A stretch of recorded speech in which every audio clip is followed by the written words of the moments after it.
Assalamualaikum warahmatullahi wabarakatuh, sobat curhat sahabat. Eh, saya menjawab pertanyaan lagi nih ya. Jadi ada yang bertanya, kenapa dia seolah itu selalu ketiban sial gitu ya, selalu mendapatkan berbagai musibah demi musibah. Sebenarnya ada apa dengan dirinya gitu? Kenapa dia merasa dia itu terus-terusan mendapatkan musibah, setelah kejadian ini kemudian datang lagi kejadian yang lain gitu ya, sebenarnya ada apa gitu. Eh, Sobat curhat sahabat sekalian, bahwa kenapa kita merasa seolah-olah ya kita itu terus mendapatkan berbagai musibah? Ada dua penyebab ya. Mungkin sobat yang bertanya melakukan salah satu dari penyebab ini. Apa itu penyebabnya? Yang pertama, ketika kita mendapatkan musibah, bisa jadi itu karena kita berbuat dosa. Ya, betul. Jadi musibah itu datang karena kita undang. Ya, bagaimana cara kita mengundang musibah? Karena kita mengundangnya itu dengan perbuatan-perbuatan dosa yang telah kita lakukan. Nah, ini sesuai dengan Quran surat Asy-Syura ayat 30, bahwa musibah itu atas ulah tanganmu sendiri, itu kata Allah. Artinya perbuatan-perbuatan kita lah yang mengundang musibah itu datang. Perbuatan-perbuatan dosa kita lah yang mengundang musibah itu datang. Jadi coba kita refleksi diri ya. Kita refleksi diri, ketika kita mendapatkan musibah, kira-kira nih seminggu yang lalu, berapa hari yang lalu, apa yang telah kita lakukan? Jangan-jangan kita melakukan sesuatu yang menimbulkan dosa sehingga Allah mengirimkan musibah kepada diri kita. Itu yang pertama. Terus bagaimana agar kita terhindar dari musibah itu? Nah, yang kita lakukan adalah tentu saja kita bertobat. Kita minta ampun. Ya, kita minta ampun atas dosa-dosa yang telah kita lakukan. Nah, kemudian yang kedua, kita harus memperbanyak melakukan perbuatan-perbuatan yang baik, beribadah, yang melakukan hal-hal yang baik. Itu untuk menyelesaikan musibah yang telah kita lakukan. Insya Allah dengan kita minta ampun kepada Allah dan kita balas atau kita ganti perbuatan buruk kita dengan perbuatan baik, maka Allah menghentikan musibah itu juga.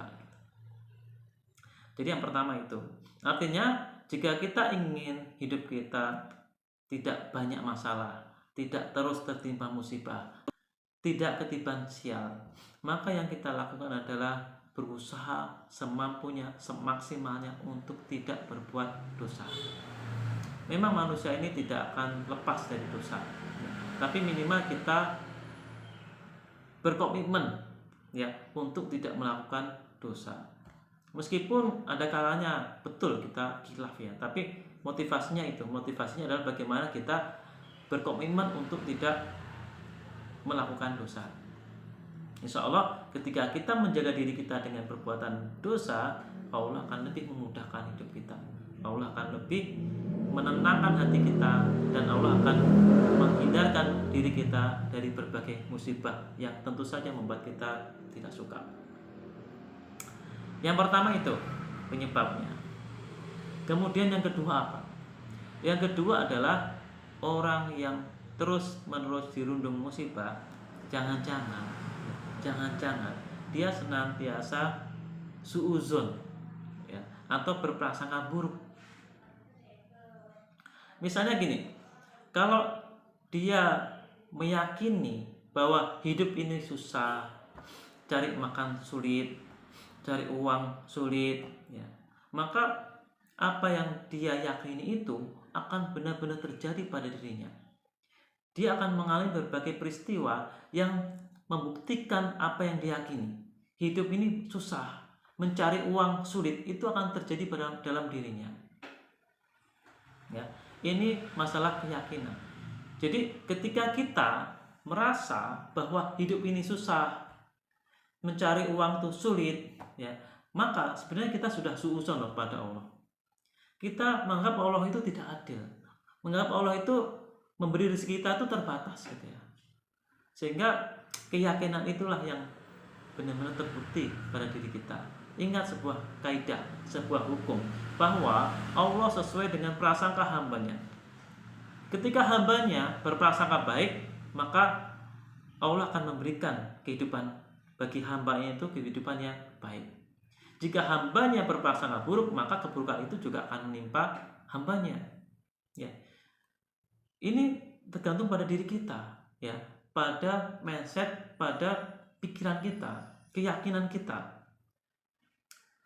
Kalau kita meyakini hidup ini susah, atau mungkin kita meyakini bahwa mana bisa hidup tanpa utang, nggak akan mungkin kita bisa membiayai hidup ini kalau tidak berutang. Itu adalah sebuah keyakinan.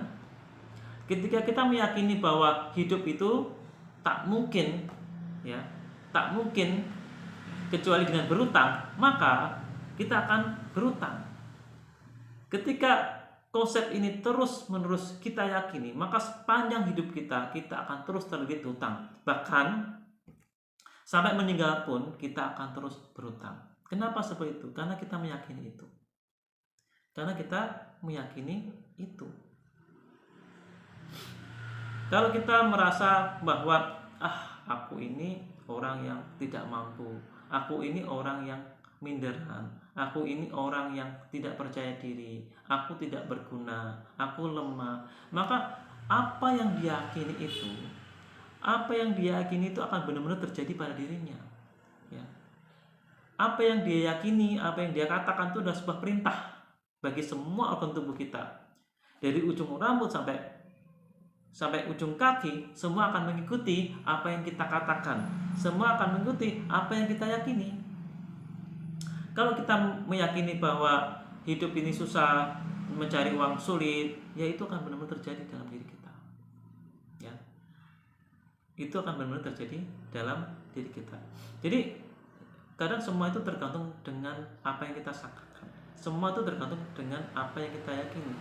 Karena apa yang kita sangkakan, apa yang kita yakini itu adalah sebuah perintah, ya. Itu adalah sebuah perintah. Lalu bagaimana solusinya? Solusinya tentu saja kita harus mulai meyakini hal-hal yang baik, gitu ya. Hal-hal yang kita inginkan. Kalau kita menginginkan rezeki melimpah, maka kita harus meyakini itu. Kalau kita menginginkan rezeki kita itu melimpah, berkah, maka kita harus sering-sering mengatakan hal seperti itu. Kita perlu meyakini hal-hal yang positif yang itu akan terjadi dalam diri kita, ya. Kita mulai dengan mengatakan, misalnya, Alhamdulillah, terima kasih Allah, Kau telah memberiku rezeki yang melimpah, berkah dan halal dengan segala arah, dengan cara mudah dan menyenangkan. Alhamdulillah, Allah telah memberiku rezeki yang melimpah, berkah, halal dari berbagai arah dengan cara mudah dan menyenangkan. Ketika kita sering mengucapkan kata-kata seperti itu, ya, dan itu menjadi sebuah kebiasaan, ya, dalam hati kita kita mengatakan Alhamdulillah Allah memberiku rezeki yang melimpah, Alhamdulillah Allah memberiku rezeki yang melimpah, maka kehidupan kita pelan-pelan akan berubah. Insya Allah kehidupan kita pelan-pelan akan berubah. Ketika kita merasakan, ya Allah itu begitu sayang banget sama kita, Allah mencurahkan banyak rezeki pada diri saya, maka apa yang kita yakini, apa yang kita ucapkan itu akan benar-benar terjadi. Mungkin ini bukan sesuatu yang instan, ya. Ketika kita mengatakan sehari 2 hari belum terjadi, ya ini bukan suatu perkara yang instan, gitu. Kenapa? Yang kita bongkar adalah pikiran bawah sadar. Yang kita bongkar adalah sebuah karakter, otomasi dalam hidup kita, gitu. Ketika kita diam, otomasinya apa? Waduh, hidup ini sulit, hidup ini susah mencari uang. Itu otomasi yang ada dalam pikiran kita. Nah, ini kan menjadi sebuah karakter. Karakter itu seperti ini. Ketika kita misalnya naik sepeda, ya, kita sudah ahli naik sepeda, ya, dari kantor ke rumah kita naik sepeda.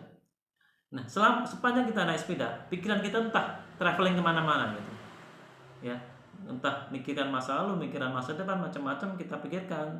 Kita kadang nggak begitu awas dengan kondisi yang di depan mata kita, tapi kita tetap aja sampai ke rumah karena otomasi tubuh sudah jalan sendiri, ya. Tiba-tiba kita sudah sampai ke rumah. Sama, ya. Kalau kita diam aja, otomasinya pikiran kita tuh traveling, ya, memikirkan hal-hal yang buruk, hal-hal yang sebenarnya kita tidak mau atau tidak menginginkannya, ya. Kita dalam diri kita tuh merasa, oh, cari uang tuh susah, kita harus banting tulang, ya, kita harus kerja keras untuk mendapatkan rezeki gitu. Ya Allah, alhamdulillah begitu banyak nikmatmu, aku merasakannya dan aku mensyukurinya. Ya Allah, alhamdulillah rezekiku melimpah berkah. Terima kasih ya Allah, kau telah memberiku rezeki yang melimpah. Jadi pelan-pelan kita perlu senantiasa berpikir positif, berpikir apa yang kita inginkan, berkata positif, berkata apa yang kita inginkan, dan berperasaan, ya, berperasaan bahagia. Jadi kita perlu menciptakan perasaan semangat, perasaan bahagia. Jadi 3 hal itu penting dan harus selaras. Pikiran positif, kata-kata positif, perasaan pun harus positif. Terima kasih. Assalamualaikum warahmatullahi wabarakatuh.